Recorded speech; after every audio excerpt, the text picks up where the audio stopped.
So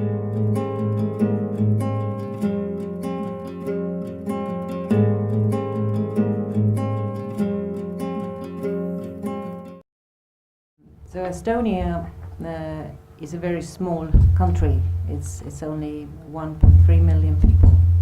and we like to think of ourselves as very efficient and very modern, and I think that we also are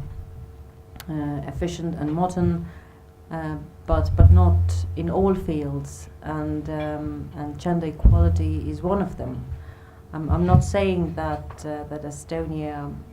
has terrible problems in this area, but still, if you think that we have no sort of historical or cultural or religious restrictions for women to participate in social life or working life, and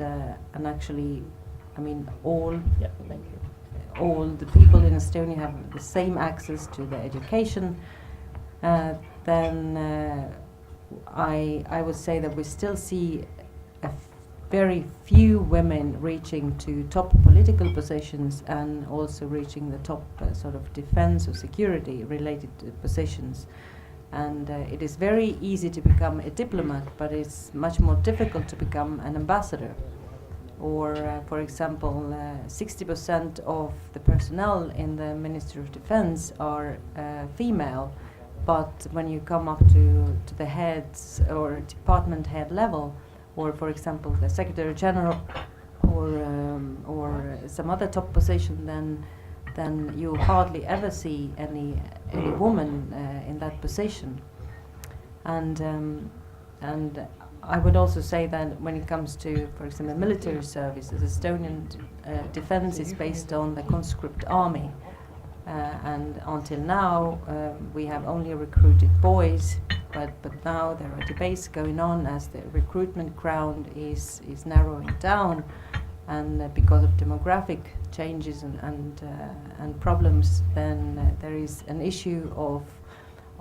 why shouldn't we start recruiting girls as well? And in this question, I would point out maybe there are two reasons, and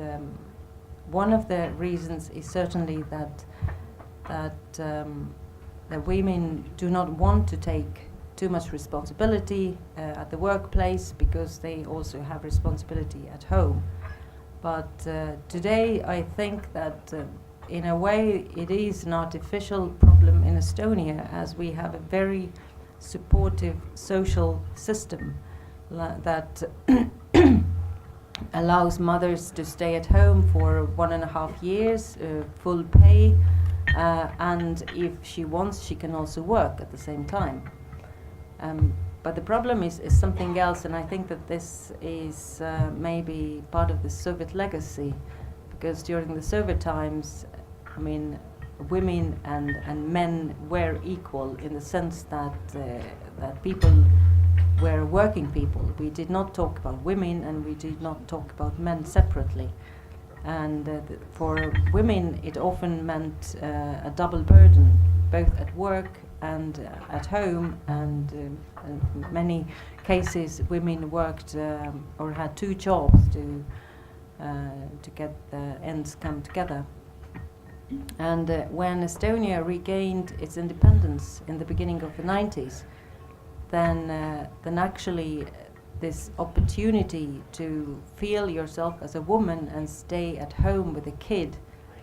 felt like a privilege and an advantage, and many women took that opportunity, so they voluntarily stepped back from the working life and they enjoyed their time at home with the kids, because this had never happened before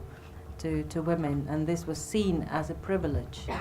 But now, as the societies are developing very fast, and our life is developing very fast, and we need more sort of very well-educated workforce, then of course Estonian women have also come back to the labor market, and they are again very efficiently sort of taking care of homes and also their work tasks. And for example, women are willing to do much more than they are given the opportunities to do. And one of, especially when it comes to military, for example, that many women would voluntarily like to join the army, but many of the women who join the army drop out after some time because of the sort of conventional attitudes of men in the army who say that this is not the place for women. So if you cannot take hard jokes, if you cannot take or fulfill these physical norms, then it's a proof that you don't belong here. So very often I think that what is wrong is that women have to prove themselves for the men and not for the organizations or for the state they could benefit.